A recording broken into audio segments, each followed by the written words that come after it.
Hello मेरे प्यारे साथियों, आप सभी को शुक्रिया, थैंक यू वेरी मच। आज की इस वीडियो लेक्चर्स के अंदर मेरे भाई मैं आपके साथ डिस्कस करने वाला हूं बहुपद के प्रकार, और इसमें बहुत बेहतरीन तरीके से मैं आपको बताऊंगा बहुत ऐसी जानकारी जो आपने कभी सुना भी नहीं होगा। ऐसे ऐसे जानकारियों के लिए 5 मिनट हमें दे दीजिए, बस इस 5 मिनट में मैं आपको सिखाऊंगा कि हूँ मैं कौन और आपको कैसे बताता हूँ। मेरे बच्चे यहाँ पे कहा गया कि बहुपद के प्रकार कितने होते हैं। पिछले वीडियो लेक्चर्स जो 2-3 हमारा हो चुका है उसमें हमने बताया है बहुपद होते क्या है, चर क्या है, अचर क्या है, घात क्या होती हैं, कांस्टेंट क्या होती हैं, ये सारी चीज़ हमने बता दिया है, गुणांक क्या होता है, ये सारी चीज़ बताया है। लेकिन आज बहुत बहुपद के प्रकार को पढ़ते हैं मेरे बच्चे। बहुपद के प्रकार जब हम पढ़ रहे हैं ये घात के आधार पे पढ़ रहे हैं, यानी मान लीजिए कि ये हमारा कोई बहुपद है, ये हमने कह दिया 3x² + 4x + 5। ये हमने बताया था कि बहुपद है क्यों, तो क्योंकि x का घात एक पूर्ण संख्या है, पूर्ण संख्या x का घात है, इसीलिए ये क्या है, बहुपद है। अब मेरे भाई याद रखो, घात के आधार पर जब इसमें हम देखें तो x का घात यहाँ 1 है, x का घात यहाँ 2 है, यानी x का घात मैक्सिमम कितना है, तो x का घात सर मैक्सिमम 2 है, और जिसका घात मेरे बच्चे 2 हो जाए उसको कहा जाता है द्विघाती। उसको क्या कहा जाता है, द्विघाती। यानी किसी बहुपद में ऐसा हो सकता है कि उस बहुपद की घात कितना हो, 1 हो। उस बहुपद में चर राशि जो होगी उसकी मैक्सिमम घात अगर 1 हो तो उसे एक घाती कहा जाएगा या रैखिक बहुपद कहा जाएगा। इसी को क्या कहा जाता है, रैखिक बहुपद कहा जाता है, लीनियर कहा जाता है या मोनोमियल्स कहा जाता है।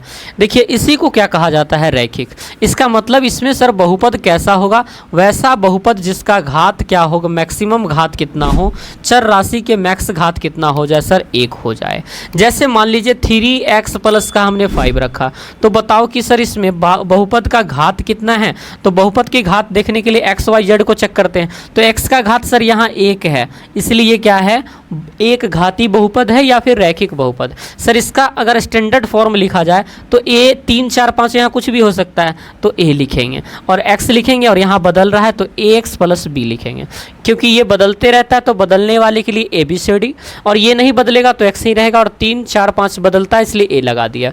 सर मेरे बात को आपने बिल्कुल समझा दिया कि वैसा बहुपद जिसका घात 1 हो उसे क्या कहा जाता है, बहुपद का घात जो 1 हो, एक घाती या रैखिक बहुपद कहा जाता है। बहुपद का घात क्या होता है सर, किसी बहुपद के अंदर जो मैक्सिमम पावर XYZ का होता है वो घात होती है। तो इसका XYZ का मैक्सिमम पावर कितना है सर, 1 है, इसलिए कौन सा बहुपद हो जाएगा, ये रैखिक बहुपद हो जाएगा। मेरे बच्चे जरा इसको देखो, ये कौन सा बात हो गया, द्विघाती बहुपद किसे कहेंगे सर, तो जिस बहुपद का घात कितना हो, जिस बहुपद का घात लिखेंगे वैसा बहुपद जिनका घात, जिस बहुपद का घात कितना हो जाए, 2।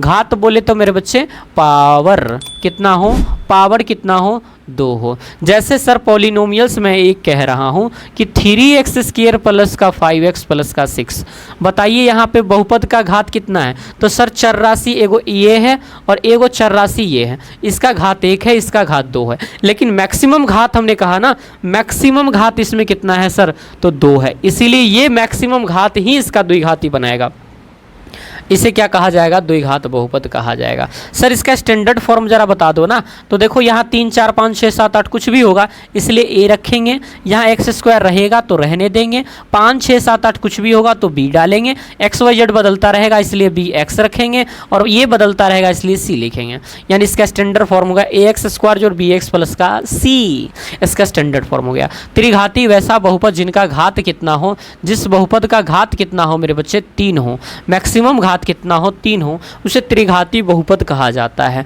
जैसे मेरे बच्चे अगर कोई आपने कह दिया px = 3x³ + 4x² + 5x plus का 9, ये हमारा देखोगे तो सर इसमें घात कितना है सर, 3 है, इसमें घात कितना है, 2 है, इसमें घात कितना है, 1 है, इसमें घात कितना है, 0 है, तो बताओ मैक्सिमम घात कितना है सर, 3 है, तो कहेंगे कि मैक्सिमम पावर जो हमारा है ना सर, मैक्सिमम पावर है ना वो 3 है, इसलिए बहुपद कैसा होगा, त्रिघाती हो गया। अगर सर इसको हमको स्टैंडर्ड फॉर्म में लिखना हो तो देखो ये 3 है, कभी यहाँ 5 होगा, कभी 8 होगा, कभी 9 होगा, तो ये बदल रहा है इसलिए ए लिखो। और यहाँ एक्स क्यूब है तो एक्स क्यूब लिखो, यहाँ 4 है 5 है कुछ भी होगा तो यहाँ बी लिखो, एक्स स्क्वायर लिखो, फिर सी लिखो और फिर एक्स लिखो और फिर डी लिखो।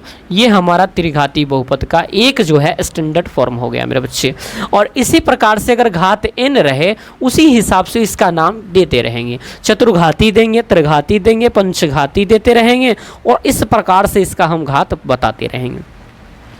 लेकिन जो घात यहाँ पर हमने आपको बताया, जैसे a हो गया x के पावर n हो गया, फिर b हो गया x के पावर n-1 हो गया, क्योंकि 3 है 2 है 1 है 0 है। इस तरह से हम घटाते क्रम में चलते जाते हैं और ये इसका स्टैंडर्ड फॉर्म बन जाएगा मेरे बच्चे, इसका मैक्सिमम पावर n हो जाएगा। लेकिन मैं आपको ये बताना चाहता हूँ कि जब इसका हम ग्राफ बताएंगे, ये हमारा ये हो गया एक घाती बहुपद, द्विघाती बहुपद, त्रिघाती बहुपद। वैसा बहुपद जिनका मैक्सिमम पावर 1 हो उसे एक घाती बहुपद कहा जाएगा। वैसा बहुपद जिनका मैक्सिमम पावर 2 हो उसे द्विघाती बहुपद। मैक्सिमम पावर किसका सर? तो चर राशि का, एक्स वाई जेड का, एक्स वाई जेड का पावर, एक्स वाई जेड का पावर, क्योंकि चर राशि का पावर ही चेक किया जाता है बहुपद के लिए। तो हम क्या कहेंगे? रैखिक बहुपद, रैखिक मतलब लीनियर एक। वैसा बहुपद जिनका घात 1 हो उसे रैखिक बहुपद कहा जाता है। इसका स्टैंडर्ड फॉर्म ax प्लस का b होता है, ax प्लस का b। द्विघाती बहुपद वैसा बहुपद जिनका पावर 2 हो, जैसे इसमें पावर 2 है 1 है तो जो मैक्सिमम होगा वो 2 है, इसलिए मैक्स पावर 2 लिया है, इसे द्विघाती बहुपद कहा जाएगा। इसका standard form ax square bx plus c। वैसा बहुपद जिनका घात कितना हो 3 हो उसे त्रिघाती बहुपद, इसका स्टैंडर्ड फॉर्म हमने ये लिया है। और उसी प्रकार से n कर सकते हैं। ये हमारा कुछ बहुपद का घात होता है मेरे बच्चे। इसके ग्राफ को भी हम समझने का कल प्रयास करेंगे, आइएगा जरूर। बहुपद के घात के जो घात होते हैं उनके ऊपर पर चर्चा करेंगे, जैसे रैखिक बहुपद का ग्राफ कैसा होगा, द्विघाती बहुपद का ग्राफ कैसा होगा, त्रिघातीय बहुपद का कैसा होगा। मेरे बच्चे मुझे उम्मीद है कि आप इस बात को समझे होंगे। सेपरेट वीडियो में आप पढ़ाई कीजिए मेरे साथ, लगभग बहुत सारी छोटा छोटा वीडियो करके आपको हम पढ़ाएंगे, मज़ा से पढ़ाएंगे। लेकिन मेरे बच्चे मुझे उम्मीद है कि आप मुझे छोटी सी हेल्प करेंगे, प्यारा सा सब्सक्राइब लाइक शेयर करके मुझे उम्मीद जगाएंगे। मैं मोटिवेट होकर और वीडियो करेंगे आपके लिए। तब तक के लिए आप सभी को धन्यवाद, शुक्रिया।